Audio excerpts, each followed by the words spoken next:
Hello दोस्तों, एक बार फिर से आपका स्वागत है लकी कॉन यूट्यूब चैनल पर।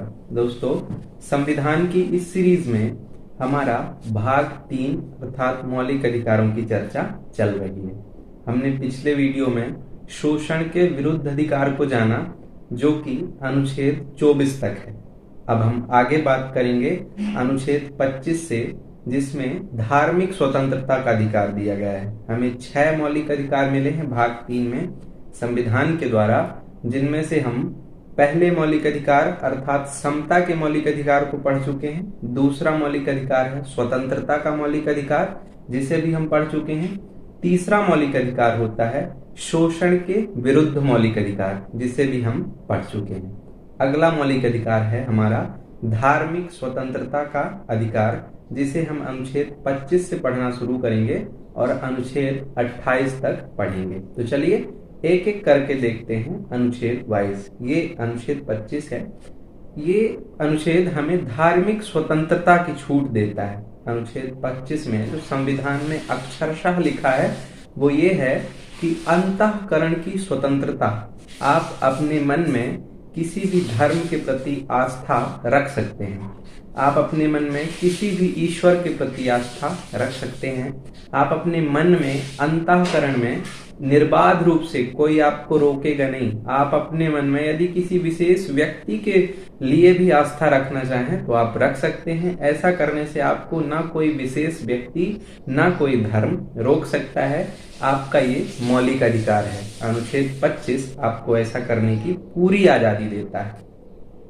एक दो बातें और जानते हैं। अनुच्छेद 25 ये भी कहता है कि आप जिसे मानते हैं, जिस भी धर्म को, व्यक्ति विशेष को, संप्रदाय को या किसी विचार को ही आप फॉलो करते हैं, आप उसका प्रचार भी कर सकते हैं। ऐसा प्रचार करना बिल्कुल इलीगल नहीं है। हाँ, इसमें कुछ शर्तें हैं। आप इस प्रचार में हिंसा का प्रयोग नहीं कर सकते। आप इस प्रचार में किसी विशेष लालच का प्रयोग नहीं कर सकते हैं, पर आप प्रचार कर सकते हैं। इस प्रकार से जो हमारा अनुच्छेद 25 है एकदम आसान भाषा में कंप्लीट होता है। अनुच्छेद 26 की यदि हम बात करें तो धार्मिक स्वतंत्रता से संबंधित ही है। अनुच्छेद 26 में हमें मिलता है इसी के अंदर संस्थाएं बनाने की आजादी। हम ढेर सारी संस्था बना सकते हैं, संगठन बना सकते हैं, उनका प्रबंध कर सकते हैं। आपने देखा होगा कई सारे हिंदुओं के ढेर सारे संगठन होते हैं, हिंदू सभा, हिंदू समाज। सेम ऐसे ही मुस्लिम में भी अनेकों कमेटी होती हैं उनकी, मुस्लिम सभा, मुस्लिम समाज। ठीक ऐसे ही सिखों में, ईसाइयों में, या जो भी आप धर्म या जाति सोच पा रहे हो, सब में अनुच्छेद 26 संस्था बनाने की, संगठन बनाने की, समुदाय बनाने की, उनका प्रबंधन करने की छूट देता है। अनुच्छेद 26 आपको ठीक से आसान भाषा में समझ में आया होगा कि हम कोई भी संगठन, समुदाय, संस्था, अच्छा आप इसमें ये भी इंक्लूड है, जैसे अपन लोग दुर्गा जी रखते हैं, गणेश जी रखते हैं, तो यदि इसमें हिंसा का प्रयोग नहीं हुआ है तो आपके मौलिक अधिकार के भीतर है। लेकिन आप हज भी जा रहे हैं या कहीं और भी जा रहे हैं, किसी दूसरे धर्म के कोई धार्मिक अनुष्ठान कर रहे हैं और उसमें हिंसा नहीं है, तो सभी धर्मों के लिए ये एक मौलिक अधिकार है।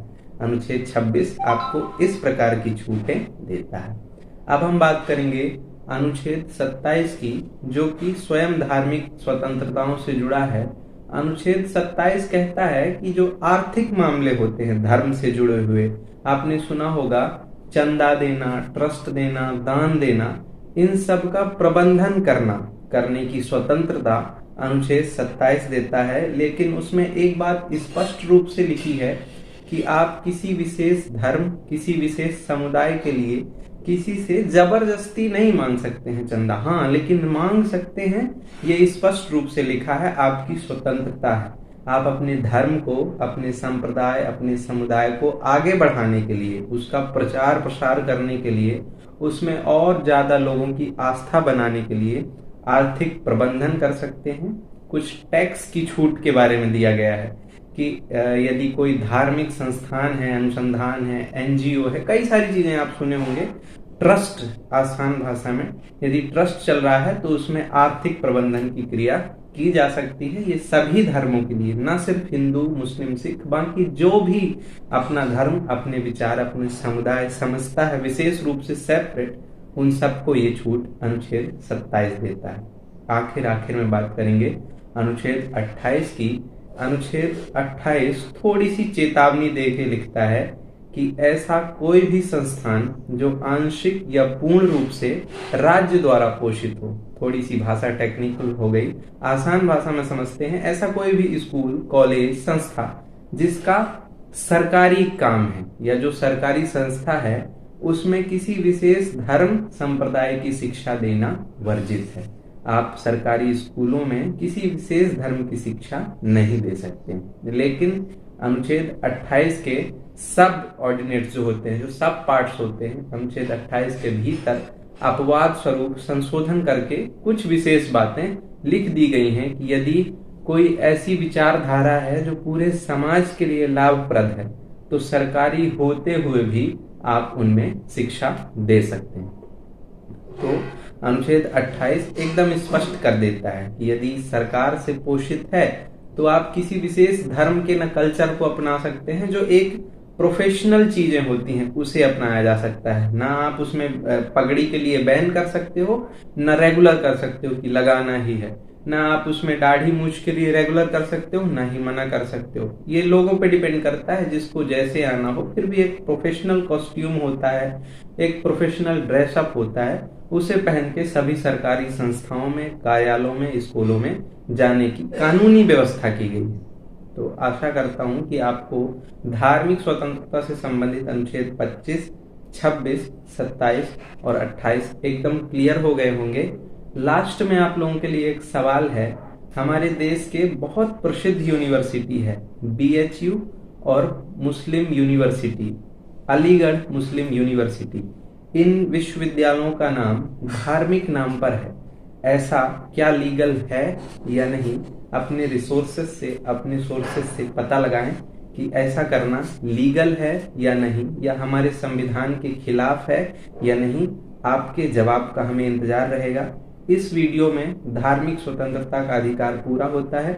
नेक्स्ट वीडियो में हम मौलिक अधिकारों में अगले अधिकार की बात करेंगे। तब तक के लिए शुक्रिया। Thank you.